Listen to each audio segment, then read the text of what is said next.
Question है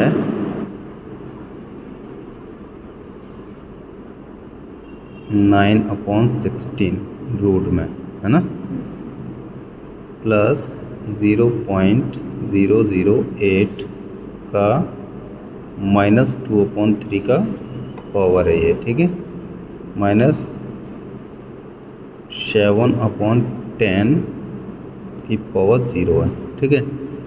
देखो सवाल ज़्यादा कठिन नहीं होता, बस वो थोड़ा सा हार्ड अपना रूप दिखा देता है, बस तुम्हें उसे समझना होता है।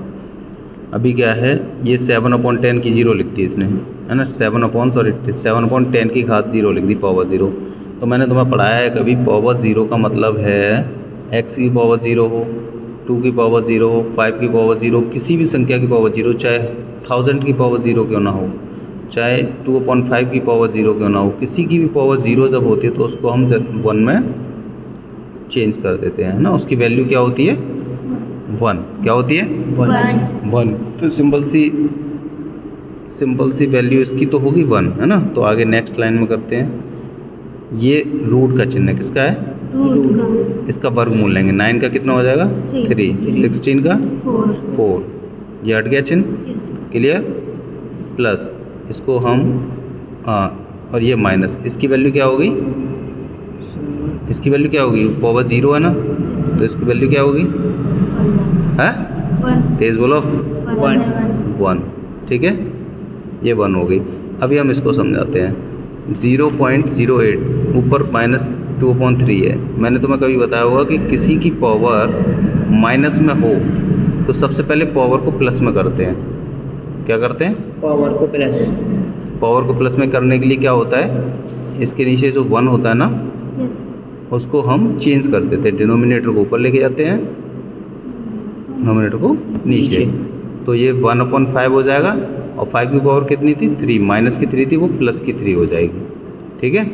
तो अभी हमारे पास यहाँ पे क्या है, 0.008 का पावर -2/3 है ना। अभी हम इसको नेक्स्ट स्टेप में इसी को पलट देते हैं, यानी 1 कर लेते हैं, 0.008। तो इसकी पावर कितनी हो जाएगी फिर, 2/3, माइनस की जगह प्लस हो गया।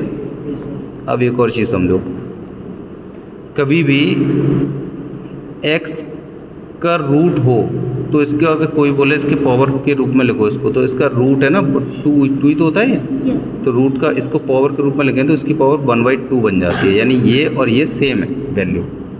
अगर ये घनमूल लगाओ, यानी इसके ऊपर घन का चिन्ह लगाओ, घनमूल, तो इसकी पावर कितना हो जाएगा, 1/3, ठीक है। तो ऐसे ही यहाँ पे इसने थोड़ा सा चेंज किया है। अभी मान लो एक और चीज़ समझ लो, x की पावर अगर 2 है और उसके भी ऊपर 2 है, तो इसका वैल्यू कितना हो जाएगा, x की पावर 2 2 ज़ा 4 हो जाता है, ठीक है। ऐसे ही हम इसको अलग कर लेते हैं, -1 है तो 3/4 प्लस 1/0.08 को हम क्या करते हैं, ये 2/3 है ना, तो 2/3 को हम ऐसे कर सकते हैं, 1/3 × 2, ऐसे कर सकते हैं ना, 2 1 जा 2, मतलब ऐसे लिख सकते हैं ना, 2 1 जा 2/3 हो जाएगा ना। तो हमने ऐसे अलग कर लिया। अब इसको हम एक और रूप में लिख सकते हैं, 3/4 प्लस 1/0.008 की पावर 1/3, इसकी भी पावर ओनली 2, ठीक है। अभी इसकी वैल्यू यही तो है, 2/3। देखो मैंने क्या बोला था यहाँ पे, अगर एक पावर अंदर होती है दूसरी पावर होती है तो दोनों का मल्टीप्लाई होता है। ऐसे यहाँ पे 2/3 था, 2/3 को हमने क्या किया, 1/3, यानी इन दोनों को अलग अलग कर दिया, 1/3 अंदर कर दिया, 2 बाहर कर दिया, और मल्टीप्लाई करेंगे तो इतना ही तो आएगा, है ना। अब इससे हमारे लिए सवाल समझ में आ रहा है। क्या समझ में आ रहा है सवाल, क्यों अगर ऐसा होता है, कैसा, 1/3, तो हम इसको ऐसे लिख सकते हैं ना, घनमूल लगा सकते हैं, हाँ। तो 1/3 है ना, तो अंदर जब 1/3 है तो हम इसको घनमूल के रूप में चेंज कर देंगे, 3/4 प्लस 1/008 को हम क्या कर देंगे, घनमूल बना देंगे। क्या, इसका घनमूल ले लेंगे, और इसके ऊपर ऑलरेडी पावर 2 तो है ही, है हमने 1/3 को ही तो कन्वर्ट किया है, तो ये है ये -1। अब सवाल ये धीमे धीरे सरल होता चला जाएगा। 3/4 दिखने में बड़ा है क्योंकि मैं समझा रहा हूँ, लेकिन जब समझ में आ जाएगा तो 2-3 स्टेप में हो जाता है। 3/4 प्लस 1, इसका हम जो 0.008 है इसका वैल्यू घनमूल क्या होगा बताओ? 0.2 0.2 तो होगा। देखो 0.2 से मल्टीप्लाई करो, 0.2 2 2 जा 4 4 2 जा 8, लेकिन 1 2 3 1 2 3 यही तो पॉइंट लगेगा। तो इसका घनमूल क्या आया? 0.2, तो 1/0.2। अब इसकी पावर क्या रहेगी? 2 -1 है ना। अब सॉल्व हो गया, धीमे धीमे सही हो गया। 3/4 प्लस इसको सॉल्व करो तो 1/0.04, इसको 2 बार मल्टीप्लाई करेंगे तो 2 2 जा 4 हो जाएगा, और पॉइंट हमें 2 अंक पहले लगाना है, तो 4 से पहले एक 0 लगाना पड़ेगा। जैसे 2.2 का मल्टीप्लाई करो, 2 2 जा 4, पॉइंट वाले मल्टीप्लाई आते हैं ना। 2 2 जा 4, अब पॉइंट का लगाना है 1 2, यानी 2 अंक बाद, 2 अंक पहले, सॉरी। तो एक तो ये अंक हो गया, डिजिट हो गया, एक हमारे पास है नहीं तो 0 लगा के पॉइंट लगाते हैं। तो ये वैल्यू होगी इसकी, ठीक है, -1। अब क्या करेंगे? अब जैसे तुम जिसको जैसे ठीक लगे वैसे कैलकुलेशन कर लो। मान लो मैं ऐसे ठीक करता हूँ, पॉइंट हटा दो, नीचे 2 है ना, 0 बढ़ा दो ऊपर, ठीक है। तो 3/4 प्लस 100/4 -1, ठीक। अब डिनोमिनेटर सेम है, हर सेम है, और अंश अलग अलग है। तो जब हर सेम होते हैं तो सिंपल सा देखो, ये माइनस का है, ये दोनों प्लस प्लस के हैं, तो ये प्लस प्लस के आपस में जुड़ जाएंगे ऐसे, ठीक है।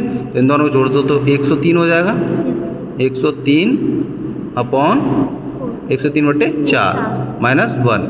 अब इसको 4 से, इसमें जैसे कि अगर ऐसे होता है 2 + 3/4 होता है तो क्या करते हैं, 4 के इसमें गुणा करते हैं, फिर ये प्लस में होता है तो जोड़ देते हैं। ऐसे अगर ये माइनस में होता तो 4 के इसमें गुणा करो, फिर ये घटा दो, तो ये किस में है? माइनस में है। तो 4 के इसमें गुणा करेंगे, 4 × 4, और 103 में से 4 घटा देंगे तो कितना बचेगा? 99/4। अब इसका आंसर ये देखो, 99/4 दिया है, 99/4 नहीं दिया, क्योंकि ये मिश्र भिन्न में दिया हुआ है। किसमें? तो फिर हम इसकी मिश्र बना लेंगे, 4 का डिवाइड कर लेंगे 99 में। 4 2 जा 8 1 9, 4 4 जा 16, कितना बचा? 3। तो इसकी वैल्यू कितनी आई? 24 x 3/4, यही तो है, यही इसका आंसर है, ये वाला है ना। ठीक है, समझ में आया? क्लियर? क्लियर? प्राची, ध्यान रखना और इस सवाल को रिवीजन कर लेना भी घर पे जाके, ठीक है, क्योंकि थोड़ा लेंथी है और इस टाइप के सवाल आते रहते हैं।